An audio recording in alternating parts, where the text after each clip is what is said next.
je vais aborder non pas forcément un mouvement ou une position, mais plutôt un concept, celui de l'étirement. On va essayer de voir ensemble qu'est-ce que c'est que s'étirer et comment bien s'étirer, au moins dans le principe.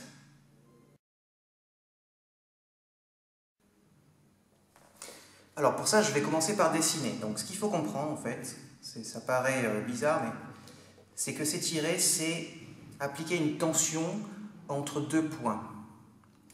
Donc là, j'ai dessiné cette droite avec ses deux extrémités. Pour l'instant, ça reste très conceptuel. Après, on l'appliquera au corps. On a donc l'extrémité 1 et l'extrémité 2.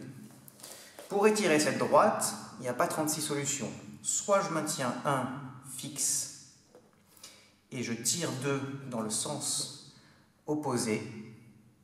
Et à ce moment-là, j'ai un étirement comme ceci. Soit je fais bouger 1 et 2 en même temps dans un sens opposé.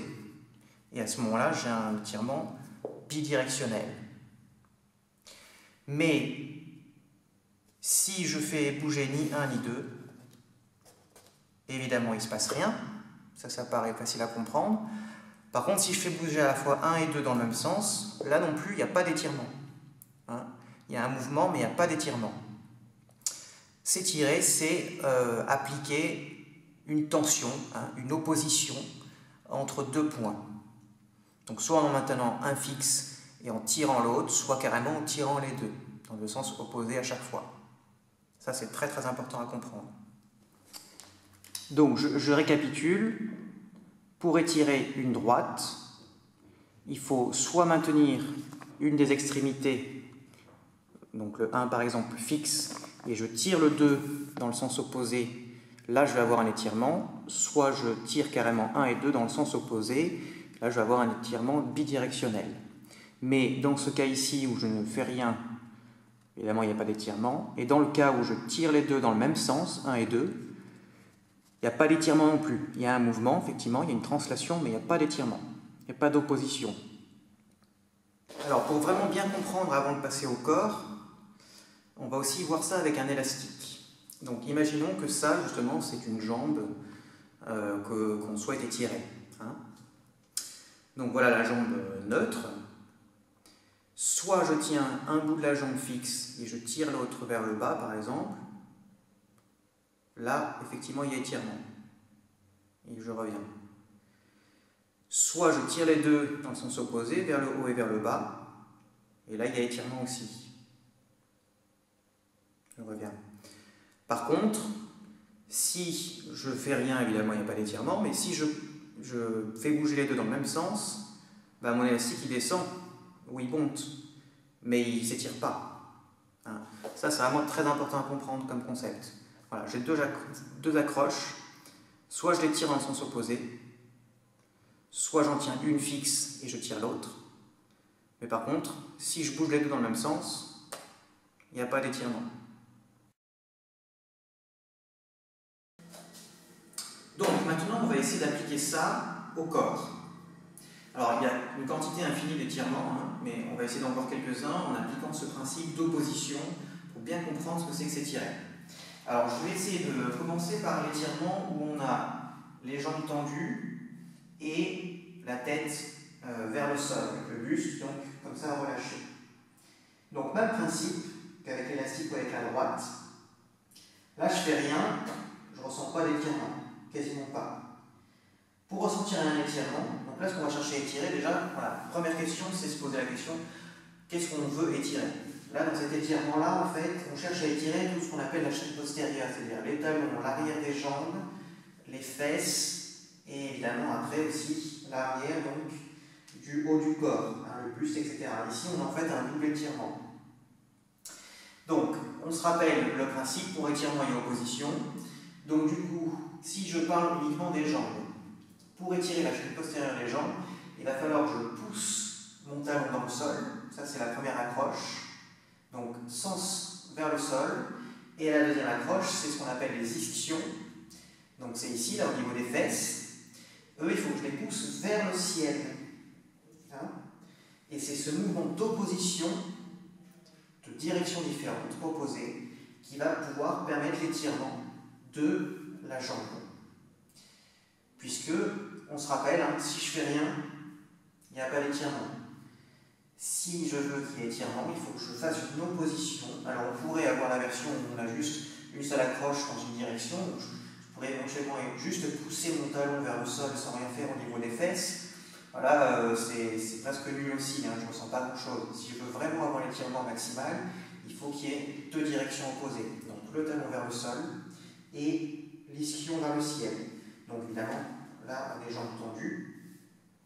Et c'est cette opposition qui va permettre d'étirer tout l'arrière de la jambe.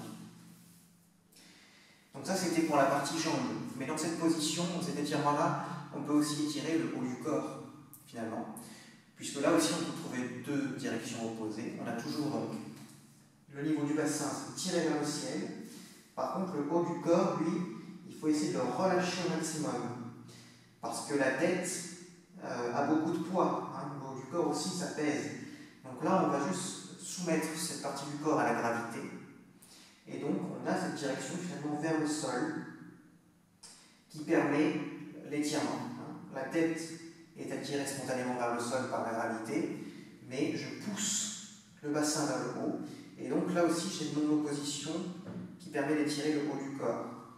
Voilà, donc ça c'est l'étirement en l'état de mon niveau. Évidemment, on pourrait aller beaucoup plus loin. C'est pour vous expliquer le principe. Pour qu'il y ait étirement, il faut essayer de trouver cette opposition, ces deux forces opposées qui vont permettre d'étirer. Hein. Étirer, c'est ça, c'est gagner de la place. Hein. Avec la même matière, on essaye de prendre plus de place. Quelque chose qui est très important aussi, c'est que souvent, pour gagner en étirement, les professeurs demandent de plier les jambes alternativement, donc dans des petits pliés. Et là aussi, souvent, on le fait mal parce qu'en fait, on ne comprend pas le principe et le but recherché. Donc je vous fais juste la démonstration, après je reviens au dessin pour bien comprendre. Donc voilà, en fait les profs demandent de plier droite, par exemple, plier gauche, tendre droite, tendre gauche, ou plier les deux, enfin voilà, après il y a plein de schémas possibles, pour renforcer l'étirement. Donc je reviens au dessin pour bien comprendre pourquoi on fait ce demi-plié et comment bien le faire. Donc je vais faire le dessin et essayer de le faire le plus proche possible de la réalité. Donc là c'est le sol. Et j'ai donc mon pied, ma jambe et mon accroche, qui est l'ixion. Je la pousse, elle, vers le ciel, l'autre, le pied, donc le talon notamment, vers le sol. Donc là, j'ai mon étirement, effectivement, de toute la chaîne postérieure des jambes. Et là, ce qu'on veut, en plus, c'est plier le genou. Ok ? Alors souvent ce qu'on fait quand on nous demande de faire ça, et ça n'a du coup aucun sens, c'est qu'on abaisse la fesse. Et donc on se retrouve dans cette position, effectivement on a le genou plié, alors éventuellement le pied est toujours bien poussé dans le sol, donc là cette accroche-là elle a une direction, par contre là on a perdu un niveau, vous voyez, et donc en fait le genou est plié mais il n'y a plus d'étirement. Alors que si je maintiens mon ischion le plus haut possible vers le ciel, et bien là je vais maintenir mon étirement et je vais même l'accroître. Donc le pied poussé dans le sol, l'ischion vers le ciel, le genou plié. Là on a beaucoup d'opposition, donc du coup on va vraiment gagner en étirement. C'est-à-dire qu'il faut arriver à plier le genou sans perdre de hauteur de l'ischion, au contraire en le poussant encore plus vers le ciel. Donc c'est très léger, hein, on ne plie pas beaucoup le genou, c'est vraiment là, on cherche à atteindre, comme je vous disais, la musculature profonde. Donc c'est vraiment, ça ne doit presque pas se voir, c'est les tissus profonds. Donc c'est ça qu'il faut essayer de faire. Maintenir les oppositions tertielles, tout en pliant le genou pour, effectivement, là d'accord, étirer. Je répète le schéma. Donc ça, à gauche, là, c'est le truc de base où on est en étirement de la chaîne postérieure sans plier le genou. Opposition tertielle, ischion, talon. Et là, maintenant, on cherche à plier le genou. Sauf que souvent, quand on fait ça, on abaisse la fesse. Et donc, finalement, on n'étire plus. Hein? Alors que si on garde l'ischion vers le ciel le maximum, là, j'ai vraiment une opposition encore plus forte puisque j'ajoute cette direction du genou et j'étire encore plus les tissus donc, entre l'ischion et le pied. Alors on va essayer de voir ça avec l'élastique à nouveau. Donc j'ai mon élastique. Et maintenant ce que je cherche, donc là j'ai mon étirement parce que je pousse mon ischion vers le ciel et mon talon vers le sol. Ce que je cherche à faire maintenant c'est en plus plier le genou. Si quand je plie le genou j'abaisse mon ischion, vous voyez, mon élastique finalement il est moins tiré. On a perdu l'étirement. Alors que si j'étire et que tout en maintenant cet étirement, je plie le genou, vous voyez, là d'accord, j'accentue l'étirement. Et je reviens, j'ai entendu. Je refais, donc soit j'abaisse la fesse quand je plie le genou. Donc je vais plier le genou, sauf qu'en même temps j'abaisse ma fesse, plus d'étirement.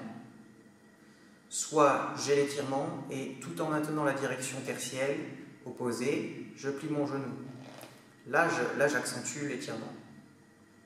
Donc du coup, c'est ce que je disais, c'est tout petit, hein, ça ne doit même pas se voir, c'est vraiment intime, hein, c'est la musculature profonde. Donc là maintenant, je vais revenir à la version corporelle pour vous montrer. Donc on est dans l'étirement normal, où on a les jambes tendues, je pousse mes ischions vers le ciel et mes talons vers le sol. Donc là, j'étire toute la chaîne postérieure des jambes. Maintenant, je plie le genou. Donc version mauvaise. Vous voyez? Donc là, déjà, non seulement ça fait un appui, pour les articulations c'est très mauvais, mais en plus, j'ai descendu ma fesse. Hein. Bon, sur plus, je plie les deux, ça se voit encore mieux. Donc j'étais les jambes tendues, hop. Voilà, je ne tire absolument rien. J'ai juste le buste qui est descendu sur les cuisses, mes fesses sont tombées. Alors que si je maintiens la direction des ischions vers le ciel, celle des talons vers le sol bien sûr, et tout en faisant ça, je plie les genoux. Vous voyez, ça ne se voit même pas, je pense qu'à la vidéo, ça vous avez du mal à le voir. Mais là, en fait, ça donne l'impression que je ne fais rien, mais j'ai accentué l'étirement parce que mon genou a légèrement plié vers l'avant.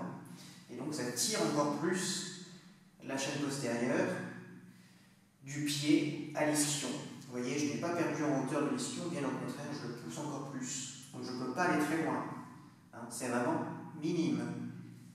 Voilà, là, on accentue l'étirement. Très très important, c'est évidemment de respirer.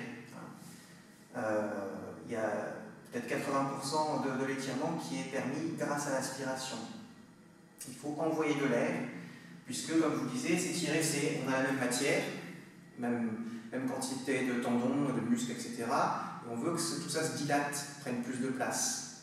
Donc il n'y a pas 36 solutions, il faut amener de l'air dans les tissus pour réoxygéner, réaérer tout ça et que effectivement ça puisse prendre plus de place, s'étirer. Donc pour ça il faut tirer dans deux sens opposés et amener de l'air, vraiment détendre. Voilà, un étirement, c'est appliquer une tension entre deux accroches, mais c'est aussi beaucoup détendre, hein, amener de l'oxygène.